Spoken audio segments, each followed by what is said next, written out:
ইন্দোনেশিয়ার জাকার্তায় মসজিদে বোমা বিস্ফোরণ, আহত ৫৫। ফিলিপিন্সের পর ভিয়েতনামে তাণ্ডব চালাচ্ছে ঘূর্ণিঝড় ক্যালমেইগি।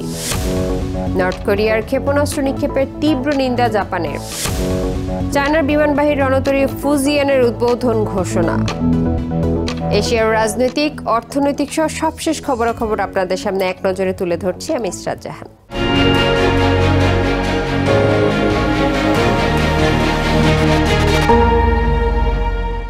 ইন্দোনেশিয়ার রাজধানী জাকার্তায় একটি স্কুলের মসজিদে একাধিক বিস্ফোরণে শিক্ষার্থী ও শিক্ষক সহ অন্তত ৫৫ জন আহত হয়েছেন। শুক্রবার জুমার নামাজের সময় এই বিস্ফোরণের ঘটনা ঘটে।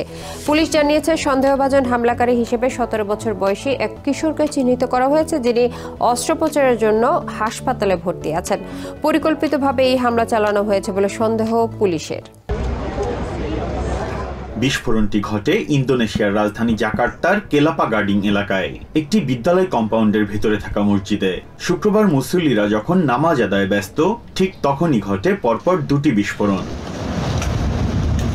বিস্ফোরণে কমপক্ষে ৫৫ জন আহত হয়েছেন। আহতদেরকে হাসপাতালে চিকিৎসা দেয়া হচ্ছে। তাদের মধ্যে অনেকের শরীরে পোড়া ও গুরুতর আঘাতের চিহ্ন রয়েছে। এ ঘটনায় ১৭ বছর বয়সী এক সন্দেহভাজনকে এরই মধ্যে চিহ্নিত করেছে পুলিশ। প্রত্যক্ষদর্শী স্কুল ক্যান্টিন কর্মী লুসিয়ানা বলেন, বিস্ফোরণের বিকট শব্দে সবাই ভীত হয়ে মসজিদ থেকে দৌড়ে বের হতে শুরু করে। বিস্ফোরণের শব্দ এত জোরে হয়েছিল যে আমি নিঃশ্বাস নিতে পারছিলাম না। আমরা সবাই ভয় পেয়ে দৌড়ে বাইরে বেরিয়ে যাই। প্রথমে ভেবেছিলাম সাউন্ড সিস্টেম বা বৈদ্যুতিক শর্ট সার্কিট হয়েছে।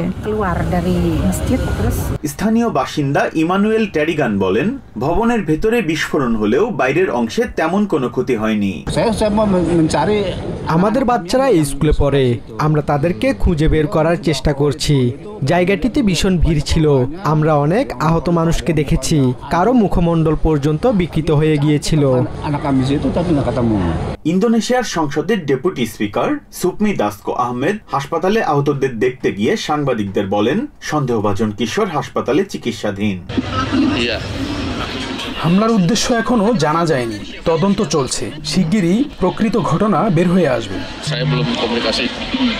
ইন্দোনেশিয়ায় অতীতে চার্চ ও পশ্চিমা স্থাপনাগুলোতে হামলার ঘটনা ঘটলেও মসজিদে হামলার ঘটনা বিরল। Biprajit Chanda, TVN24 news desk.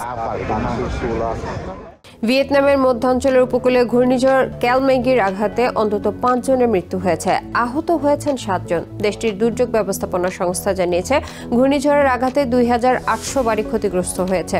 ২৬৮,০০০ সৈন্যকে উদ্ধার ও ত্রাণ কার্যক্রমে মোতায়েন করা হয়েছে। এর আগে ফিলিপিন্সে ঘূর্ণিঝড় ক্যালমেইগির আঘাতে ১৮৮ জন প্রাণ হারান।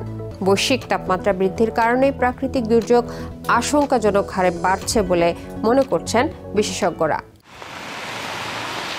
ভিয়েতনামের পরিবেশ মন্ত্রণালয়ের তথ্য অনুযায়ী বৃহস্পতিবার দিবাগত রাতে দেশটির মধ্যাঞ্চলে আঘাত হানে প্রবল শক্তিশালী ঘূর্ণিঝড় ক্যালমেইগি। সে সময় ঘন্টায় বাতাসের গতিবেগ ছিল ১৪৯ কিলোমিটার। ক্যালমেইগির প্রভাব সবচেয়ে বেশি পড়েছে ভিয়েতনামের জিয়ালাই প্রদেশে। তীব্র বাতাস ও বৃষ্টিপাতের কারণে শত শত ফ্লাইট বাতিল এবং ৬টি বিমানবন্দর বন্ধ ঘোষণা করা হয়েছে। ঘূর্ণিঝড়ে বেশ কয়েকজনের প্রাণহানির খবর পাওয়া গেছে। ঝড়ো হাওয়া ও ভারী বৃষ্টিতে গাছ উপড়ে গেছে, ধ্বংস হয়েছে বাড়িঘর, বিদ্যুৎবিহীন হয়ে পড়েছেন ১.৩ মিলিয়ন মানুষ। এই ঝড় আমাদের প্রচুর ক্ষতি করেছে। অনেক বাড়ির ছাউনি উড়ে গেছে, পানির সরবরাহ বন্ধ, বিদ্যুৎও নেই। চরম কষ্টে দিন কাটাচ্ছি। আগের কোনো ঝড়ে আমার বাড়ি কখনো ভেঙে যায়নি, তখন শুধু ছাউনি উড়ে যেত, যা ঠিক করে আমি আবার বাড়িতে থাকতে পারতাম। কিন্তু এবার পুরো বাড়ি এবং আমার সবকিছু উধাও হয়ে গেছে। ঘূর্ণিঝড়ের আঘাতে চিংড়ি খামারগুলো ক্ষতিগ্রস্ত হয়েছে, নিঃস্ব হয়ে পড়েছেন চাষিরা। এখন আমার নিজের বলতে শরীরটা ছাড়া আর কোনো কিছুই অবশিষ্ট নেই। এই ব্যবসায় অনেক বিনিয়োগ করেছি, এখন আমি সম্পূর্ণ নিঃস্ব। আমি চেষ্টা করব ঋণ নিয়ে আরো শক্তিশালী খামার গড়ে তুলতে। অন্য কোনো উপায় আমার জানা নেই। জলবায়ু বিশেষজ্ঞরা বলছেন, সমুদ্রপৃষ্ঠের তাপমাত্রা বাড়ায় বাতাসের আর্দ্রতা ও শক্তি বৃদ্ধি পাচ্ছে, যার ফলে এ ধরনের প্রবল ঘূর্ণিঝড়ের সংখ্যা বাড়ছে। প্রাকৃতিক দুর্যোগের সংখ্যা ক্রমাগত বৃদ্ধি পাচ্ছে। বর্তমান মডেলগুলো দিয়ে এই ধরনের পূর্বাভাস দেয়া কঠিন। বৈশ্বিক তাপমাত্রা নিয়ন্ত্রণ করতে না পারলে পরিবেশের ভারসাম্য রক্ষা করা সম্ভব নয়। গ্রিনহাউস গ্যাস নির্গমন নিয়ন্ত্রণে ব্যর্থ হলে প্রাকৃতিক দুর্যোগ ভয়াবহ আকারে বাড়তে পারে বলে শঙ্কা জানিয়েছেন বিশেষজ্ঞরা। Biprajit Chanda, TVN 24 news desk. North কোরিয়ার সাম্প্রতিক ক্ষেপণাস্ত্র নিক্ষেপের তীব্র নিন্দা জানিয়েছে জাপান। একে আঞ্চলিক ও আন্তর্জাতিক নিরাপত্তার জন্য গুরুতর হুমকি বলে উল্লেখ করেছে দেশটি।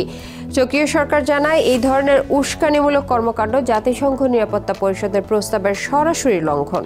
জাপানের প্রতিরক্ষা মন্ত্রণালয় জানিয়েছে, ক্ষেপণাস্ত্রটি নর্থ কোরিয়ার মূল ভূখণ্ড থেকে নিক্ষেপ করা হয় এবং জাপানের বিশেষ অর্থনৈতিক অঞ্চলের বাইরে গিয়ে সমুদ্রে পতিত হয়। জাপানের মন্ত্রিপরিষদ সচিব মিনোরু কিহারা এক সংবাদ সম্মেলনে বলেন, জাপান আমেরিকা ও সাউথ কোরিয়ার সঙ্গে ঘনিষ্ঠভাবে কাজ করবে যাতে নর্থ কোরিয়ার ভবিষ্যৎ উস্কানিমূলক কর্মকাণ্ড নিবিড়ভাবে পর্যবেক্ষণ করা যায়। এই ব্যালিস্টিক ক্ষেপণাস্ত্র নিক্ষেপের মাধ্যমে স্পষ্ট হয়েছে যে নর্থ কোরিয়া ভবিষ্যতে আরো উস্কানিমূলক পদক্ষেপ নিতে পারে, যেমন বিভিন্ন ধরনের ক্ষেপণাস্ত্র ও উপগ্রহ উৎক্ষেপণ এবং এমনকি পারমাণবিক পরীক্ষাও পরিচালনা করা। আমরা এই ঘটনার তীব্র নিন্দা জানাচ্ছি। সমুদ্রে কয়েক মাস পরীক্ষামূলকভাবে চালানোর পর চায়না তাদের নিজেদের বানানো প্রথম বিমানবাহী রণতরীকে আনুষ্ঠানিকভাবে বাহিনীতে সংযুক্ত করেছে।